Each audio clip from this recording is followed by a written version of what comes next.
Сайн байцгаана уу? Сонсож байгаа өдрийн мэндийг хүргэе. Та яг одоо Монголд болсон үнэн бодит гэмтэргийн талаарх ямар ч хажир байхгүй гэрч шүүгдэгч болон шүүх шинжилгээ, шүүхийн шийдвэрийн мэдүүлгээс хүргэдэг цугийг сонсож байна. Энэхүү хэргийг сэрэмжлүүлэх болгох үүднээс хүргэдэг бөгөөд нэрсүүд нууцлагдсан байдаг тул та бүхэнд ойлгомжтой байлгах үүднээс түгээмэл нэрсийг орлуулан хүргэж байна. Өнөөдрийн ярих хэрэг маань 2018 онд болсон авто тусалтай холбоотой нэгэн харамсалтай хэрэг байгаа. Ингээд бүгдээрээ хэрэгээ шүүгдэгчийн биеийн бяцалтаас эхлүүлцгээе. Шүүгдэгч Бек нь Монгол улсын иргэн яс үндэс урайхай 1992 онд төрсэн 26 настай, эрэгтэй, тусгай дунд боловсралтай, ус хангалтын сапиорчин ам бүл дөрөв эхнэр хүүхдүүдийн хамт амьдардаг тэсэлгээчин мэргэжилтэй зэвсэгт хүчний ангид тасгийн захирагч, механик жолооч ажилтай. Урьд ял шийтгүүлж байгаагүй хэрэг хариуцах чадвартай. Шүүгдэгчийн холбогдсон хэргийн талаар дурдахад шүүгдэгч Бек нь зам тээврийн осол гаргаж, иргэн дулмаагийн амь насыг хохироосон 4 хүний биед хөнгөн зэргийн хохирол учруулсан, бусдын эд хөрөнгийг гэмтээсэн хэрэгт тус холбогдсон байна. Амь хохирогчийн хууль ёсны төлөөлөгчийн мэдүүлгээс гадна тухайн үед хамт явж байсан хохирогчдын мэдүүлгээс сонсож асуудал хэрхэн яаж үүссэн, мөн яагаад авто тээврийн осол болсон талаар тодорхой хэмжээний ойлголттой болцгоё. Амь хохирогчийн хууль ёсны төлөөлөгч мэдүүлэхдээ миний дүү Бек зам тээврийн осол гаргаж ээж дулмаа нас барсан хэргийн талаар тодорхой мэдээлэлтэй байгаа. Зам тээврийн осол гарсан өдөр Ховд аймгаас ирж хэргийн ерөнхий байдалтай танилцаж учир байдлыг мэдсэн. Бид ах дүү нар ярилцаж байгаад миний бие уг хэрэгт хохирогчоор оролцохоор шийдсэн. Дүүгийн гаргасан зам тээврийн ослын талаар хэлэхэд төрсөн дүү болох Бекэд ямар нэгэн гомдолгүй түүний болгоомжгүй үйлдэл улмаас зам тээврийн осол гаргасныг ойлгож байгаа. Хэдийгээр төрсөн ээж нас барж харамсалтай асуудал болсон ч төрсөн дүү Бекэд холбогдох хэргийг хөнгөн шийдвэрлэж өгөхийг хүсье. Биднэрт нэхэмжлэх зүйл байхгүй хэмээн мэдүүлсэн. Хохирогч буюу араасаа мөргүүлсэн жолоочийн мэдүүлгээс сумын нутаг дэвсгэрт явж байгаад араас Toyota Harrier маркийн цагаан өнгийн машин гүйцэж ирээд эсрэг урсгал руу ороод гүйцэж төрүүлэх гэж байсныг нь толинд харж анзаарсан. Нэг мэтгэд нөгөө машиныг зүүн хойд дугуйны хэсгээр мөргөө тавьчихсан. Тэр үед миний машин замаас гарч эргэж араас мөргөж ирсэн машин нүүрлүү эсрэг харчихсан байсан ба миний машиныг мөргсөн Toyota Harrier маркийн цагаан өнгийн машин дахиж миний машины урд талаас нь мөргсөн. Тэр үед миний машин засмал замын далангаас буужчихсан. Нэг мэтгэд ухраад явж байгаад зогссон. Би машин ухраад явж байсныг мэдэрч байсан ба тоормос дарж зогсоох үйлдэл хийгээгүй. Учир нь би машинаа зогсоох юм бол дахиж миний машиныг мөргөх байсан. Тэр Toyota Harrier маркийн цагаан өнгийн машин ухарч явж байсан. Миний машины өмнө өнхрөөд ирж байгаад дөрвөн хөл дээрээ зогсчихсон. Би машинд байгаа хүмүүст та нар зүгээр үү гэж асуухад тэд бүгд зүгээр гэсэн. Би машинаас бууж миний машиныг араас урдаас мөргөж онхолдоод зогссон машин руу очиход машины жолооч манай ангид тасгийн дарга механик жолооч ажилтай Бек байсан. Осолдсон машины хажууд газарт нас барсан эмэгтэй болох Бекийн ээж ухаангүй байдалтай. Бас нэг хүүхэд нүүрэн цус болсон байдалтай хэвтэж байсан. Бек нь ээж хаана байна гэж орилоод гүүгээд явж байхад ээж нь энд байна гэж дуудсан. Машинд итгэл ухаан алдсан байдалтай байсан ба би түүнийг машины цонхоор гаргаж ирэхэд ухаан орсон. Мөнхөө гэгч залуу одоо яах вэ гэж сандраад гүйж явж байсан. Бас хоёр жоохон хүүхэдтэй эрэхтэй эмэгтэй казак хүмүүс байсан ба тэднэрт та нар зүгээр үү гэж асуухад бид зүгээр. Чи түргэн дуудаарай гэд хашгирсан. Би нэгдсэн эмнэлгийн дугаарт залгаж түргэн дуудсан. Тэгээд цагдаагийн газрын дугаарын жижүүрийн утас руу залгаж дуудлага өгсөн. Цагдаа нар Бекийг арх согтууруулах ундааны зүйл хэрэгэлсэн согтуу байсан гэж цагдаагийн газарт авч ирж эрүүлжүүлэхэд хийсэн. Миний би 90 милийн хурдтай явж байсан ба араас ирсэн тээврийн хэрэгсэл гүйцэж төрүүлэх гэж эсрэг урсгал руу орсныг анзаарч хурдаа хасаж 80 милийн хурдтай болгосон. Бек миний тээврийн хэрэгслийг засварт оруулж хагарсан хугарсан дахиж ашиглах боломжгүй болсон сэлбэг хэрэгслийг авах үед гарсан. Бүх зардлыг төлж өгсөн. Миний биед учирсан гэмтэл байхгүй, надад одоо нэхэмжлэх зүйл байхгүй. Урд том гэрлийг 170 мянган төгрөг, хойд тэнхлэгийг 120 мянган төгрөг, урд хажуу талын гүүбрийг 30 мянган төгрөгөөр, зүүн хойд гэрлийг 150 мянган төгрөгөөр авсан. Тэгээд машины махисан хэсгийг янзалж буутахад нийтдээ 600 мянган төгрөгийн зардал гарсан. Нийт 1,170,000 төгрөгийн зардал гарсныг төлж өгсөн хэмээн мэдүүлсэн. Харин одоо Бекийн машинд хамт зорчиж байсан насан туршаагүй гэрчийн мэдүүлгээс та бүхэнд хүргэе. Миний бие 2018 оны 8 дугаар сарын 4-ний өдөр авга ахын мотоциклийг сонирхож унаж байгаад баруун гараа хуугалж нүүр хамрын хэсгийг зүсэж гэмтээсэн. Тэгээд аав ээж имлэгт хүргэнэ гэж аймгаас түргэн дуудсан боловч ирээгүй. Тэгээд имээд дулмаа аймагт цэргийн ангид ажилтай хүүнд болох Бекийг дуудсан. Бек ах өөрийн Toyota Harrier маркийн тээврийн хэрэгслээр ирж биднийг сумаас авч явсан. Тэгээд замд машин онхолдож осолд орсон. Би осолд ороод ухаангүй байж байгаад имлэгт байснаа санаж байна. Миний хугарсан гар өвдсөн, духны шалбарсан шарах цус гарч өвдсөн. Би зам тээврийн осолд орох үед биедээ нэмж гэмтэл аваагүй. Мотоциклоос унах үед авсан гэмтэлтэй хэсэг өвдсөн хэмээн мэдүүлэг өгсөн байна. Хохирогч золоо мэдүүлэхдээ надад миний 2 хүүхдийн эмчилгээний зардалд 700,000 төгрөгийн хохирол учирсан. Уг хохирлыг Бек бүрэн төлж өгсөн. Надад санал гомдол байхгүй болно. Миний бие нөхөр 2 хүүхдийн хамт сумаас үлгээд ирэхээр 2018 оны 8 дугаар сарын 5-ны өдөр 21 цагийн үед Дулмаагийн хүүхэд болох Бекийн Toyota Harrier маркийн цагаан өнгийн тээврийн хэрэгсэлд сууж ирж байгаад осолд орж гэмтсэн. Бек засмал замд тээврийн хэрэгслийн хөгжмийг чанга тавьж ирж байсан. Бектэй хамт ирсэн 2 залуу машины хойд суудалд унтаж ирж байсан ба бид бага насны хүүхэдтэй болохоор 2 хүүхдээ тэврээд унтаагүй ирж байсан. Бекийн ээж урд суудалд гэмтсэн хүүхдийг хэвтүүлсэн байдалтай өөрөө зай тавьж сууж ирж байсан. Би хянах самбарыг харахад хурдны залт нь 110-аас өксөж 120 руу дээшилж байхаар нь би санаа зовж ямар их хурдтай явдаг юм бэ гэж бодсон.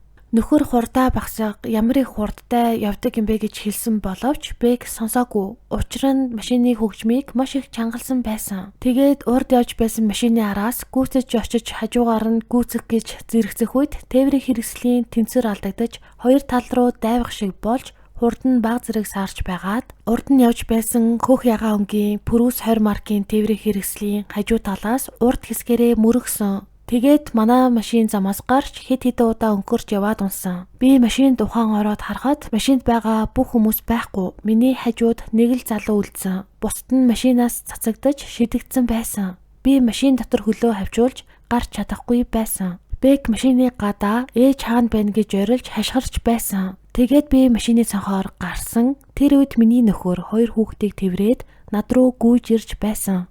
Машин хажуу талаараа унсан байдалтай байсан. Би 2 хүүхдээ гэмтэл авсан эсхийг үзэхэд охины дух нь баг зэрэг шалбарсан. Ямар нэгэн ноцтой гэмтэлгүй байсан болохоор нөхөрт өгөөд хүүгээ харахад хамар духанд нь зүсэгдсэн шарахтай цус болчихсон байсан. Би цүнхээ олж аваад альчуур гаргаж цусыг нь цэвэрлсэн. Нөхөр утас олж авч миний ээж рүү залгаж дуудсан. Ээж нэгдсэн эмнэлэгт яралтай тусламжийн тасагт ахлах сувлагчаар ажилладаг болохоор эмчийг давуулаад машинаар аавтай хамт хурж ирсэн. Биднийг үзэж байгаад та нар зүгээр байна гэж хэлээд Бекийн ээжийг үзээд эмт тариа хийж анхан шатныг тусламж үзүүлсэн. Тэр үед миний хамарнаас цус гарч чэжээрээ амьсгалж чадахгүй байсан. Ээж та нарыг эмнэлэгт авч очиж үзүүлэх хэрэгтэй. Дотор гэмтэлтэй байж магадгүй гэж хэлээд машинаар нэгдсэн эмнэлэгт авч ирсэн. Биднийг эмнэлэгт авч ирээд миний хүү бид хоёрыг компьютер томографт үзүүлэхэд хүүд ямар нэгэн ясны гэмтэлгүй байсан ба миний зүүн нүрний яс цуурч гэмтсэн байж болзошгүй байна гэж хэлсэн.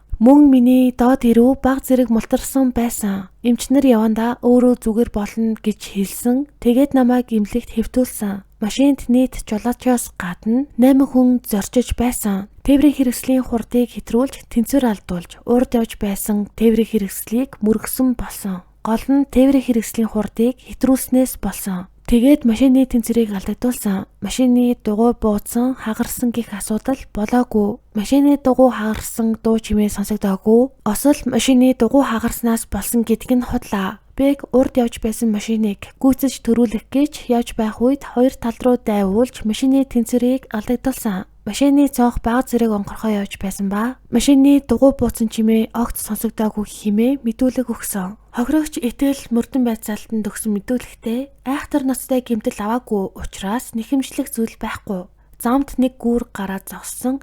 Жолооч Бектэй шилтэй архийг задлсан. Бид машины хойно гадаа зогсож байгаа дуусан. Архинаас Бек мөнхөө бид 3 ундааны саваар хийсэн скант 3 удаа хийж ээлжилж уусан. Үлдсэн архийг мөнхөө бид 2 машины хойд судалд сууж байгаад уусан.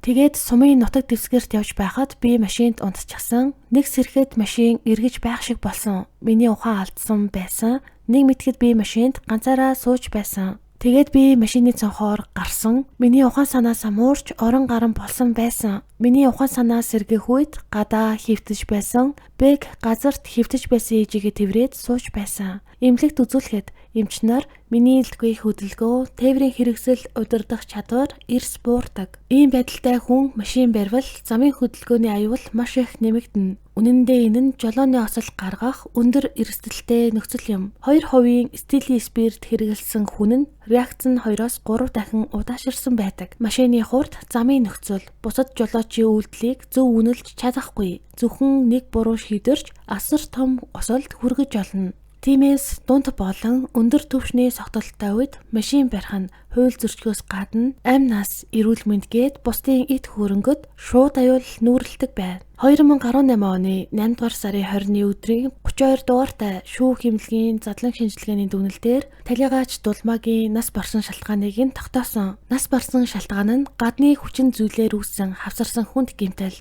тархины хатуу хайлсан доорох болон тархины иддэх цус хуралт, тархи цус алдсан, тархины ажиллагаа доголдсон, хавирга хугаралт, зүүн талын 3-аас 7, баруун талын 4-өөс 5 дугаар хавирга хугарсан. Дотор цус алдалт, чухал эргэтнүүд рүү цус алдагдсан. Чих, дух, эрүү, хөлд гэмтэл, олон биеийн хэсэгт хүнд гэмтэл учирсан. Эдгээр хавсарсан гэмтлээс болж амьсгалын төв болон зүрх судасны төв дарангуйлагдсан. Энэ нь шок болон цус алдалтай холилдон амьсгал зүрхний үйл ажиллагааг зогсоосон байна. Энэ гэмтлүүд нь бүгд зам тээврийн ослын үед үүсэх боломжтой гэдгийг шинжээж тогтоосон. Өөрөөр хэлбэл Дулмаа машинд дайрагдсан эсвэл мөргөлдсөн үед үүссэн хавсарсан гэмтлийн улмаас шууд газар дээр амь насаа алдсан болох нь тогтоогдсон байна. Харин одоо бүгдээрээ шүүгдэгчийн өөрийнх нь мэдүүлгээс сонсцгоё. 2018 оны 8 дугаар сарын 5-ны өдөр ээж маань сумаас залгсан. Хөдөө ахын хүүхэд мотоциклоос унаад нүүр хэсэг болон гараа хугалсан байсан. Над руу залгаад түрхэн дуудсан чинь ирэхгүй байна. Ирээд аваач гэж хэлсэн. Тухайн үед ганцаараа явах гэж байсан боловч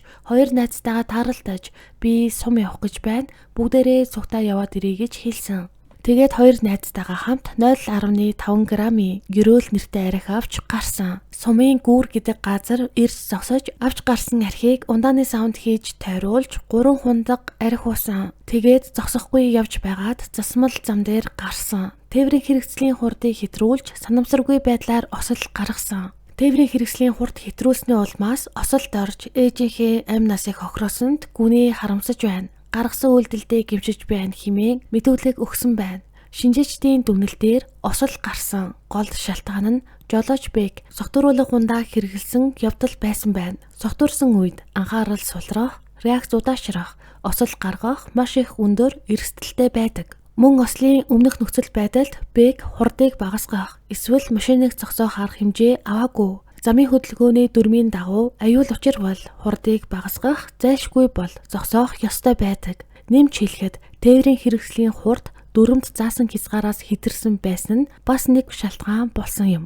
Осолд орсон машин эсвэл бусад тээврийн хэрэгслийн техникийн байдал нь осолд нөлөөлөгүй гэж шинжээчид тогтоосон. Өөрөөр хэлбэл машин эвдрэлтэй техникээ даагаагүй гэх мэт зүйл бол гол шалтгаан нь биш байсан гэсэн үг юм. Шүүхийн шийдвэрээр жолооч бэг нь согтуурсан үедээ машин жолоодож хөдөлгөөний дүрмийг зөрчсөний улмаас нэг хүний алтан амь нас хохирч 4 хүний биед хөнгөн гэмтэл учирч бусдын эд хөрөнгийг эвдсэн гэмт хэрэг үйлдсэн тогтоогдсон. Үүний улмаас бэгийн тээврийн хэрэгсэл жолоодох эрхийг 6 жилээр хасаж 1 жил 6 сарын хорих ялыг оноосон. Хорих ялыг нээлттэй хорих ангид илүүлэхээр шийдвэрлсэн бөгөөд жолоодох эрхийн хасалт нь хорих ял дуусны дараа тоологдно хэмээн тэмдэглэсэн байна. Сүүлийн жилүүдэд Монголд автосол өмнөхөөсөө ихэлсэн. Жишээ нь 2024 онд 21485 зам тээврийн осол гарч 83 хүн нас барж 1528 хүн гэмтсэн гэж замын цагдаагийн алба мэдээлжээ. Өнөөдөр ч зам дээр осол гарах эрсдэл өндөр хэвээр байна. Ихэнх осол нь жолооч согтуугаар машин барих,